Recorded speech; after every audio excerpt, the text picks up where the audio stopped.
எல்லாருக்கும் வணக்கம். எப்படி இருக்கீங்க? நான் வந்து என்னோட கடைசி வருஷம் அ கல்லூரி படிக்கும்போது எனக்கு விப்ரோல வேலை கிடைச்சது. அதனால நான் பயிற்சிக்காக 3 மாசம் பெங்களூருக்கு போயிருந்தேன். அங்க திருப்பி ஒருத்தரோட பழக ஆரம்பிச்சேன். பயிற்சி முடிஞ்சுட்டு அவருக்கு ஹைதராபாத் கிடைச்சது. நான் வந்து சென்னைக்கு வந்துட்டேன். ஆனாலும் நாங்க வந்து பேசிட்டு இருந்தோம். ஒரு 2 வருஷம் அப்படி பேசிட்டு இருந்தோம். அப்ப வந்து ஒரு நாள் வந்து கல்யாணத்த பத்தி பேசறதுக்கு வரும்போது அவர் வந்து, "ஓ! இல்லையே! எனக்கு எங்க அப்பா, அம்மா ஒத்துக்க மாட்டாங்க" அப்படின்னு சொன்னாரு. அப்ப எதுக்காக இவ்ளோ நாள் பழகினோம்? எனக்கு ஆச்சரியமா இருந்தது. ரொம்ப அ அதிர்ச்சியா இருந்தது. அதனால நான் வந்து என்ன பண்ணேன்னா, நேரா ஹைதராபாத்க்கு கிளம்பி போய் அவர பார்க்க போயிட்டேன். ஆனா பேசினோம். ஒண்ணும் சரி வரல. வெறும் கையோட நான் திரும்பி வந்துட்டேன். ஆனா எனக்கு அது வந்து ரொம்ப பாதிப்பு ஏற்பட்டது அதனால. அது தவிர அதே நேரத்துல எங்க அம்மாக்கு கேன்சர் வந்தது. ஸோ அவங்களும் வந்து அவங்களுக்கு ஆப்ரேஷன் பண்ண வேண்டியதா இருந்தது. அதுக்கப்புறம் கீமோதெரபி இது எல்லாமே போயிட்டு இருந்தது. ஸோ நான் வலைத்தளத்துல வந்து பதிவுகள்லாம் போடுவேன். எனக்கு என்ன தோணுதோ அத பத்தி நான் எழுதுவேன்.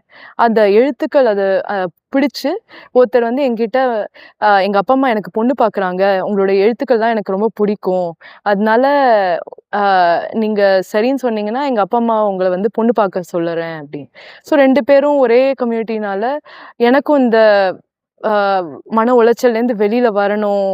இந்த இதுலேருந்து எனக்கு ரொம்ப இருந்தது. அதனால ரொம்ப நான் யோசிக்கல. ரொம்ப யோசிக்காம, சரி" அப்படின்னு சொல்லி எங்க அப்பா, அம்மா கிட்டயும் பேசி, கடைசியில ஒரு 6 மாசத்துல கல்யாணமே ஆயிடுச்சு. இத எதுக்கு சொல்றேன்னா, இதுல 2 முக்கியமான விஷயம் இருக்கு. 1 இந்த கல்யாணத்துக்காக அப்படி தாம் தூம்னு செலவு பண்ணினோம்.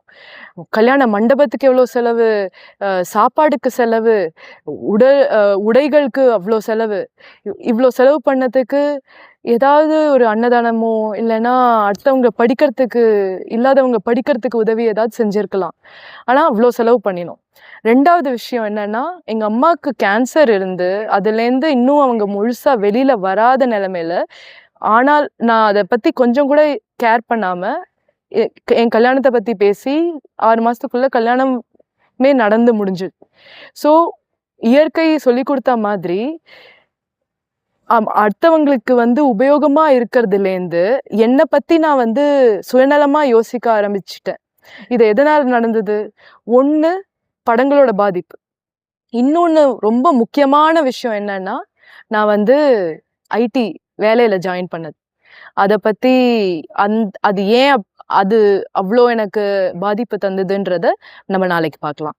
நன்றி, வணக்கம்.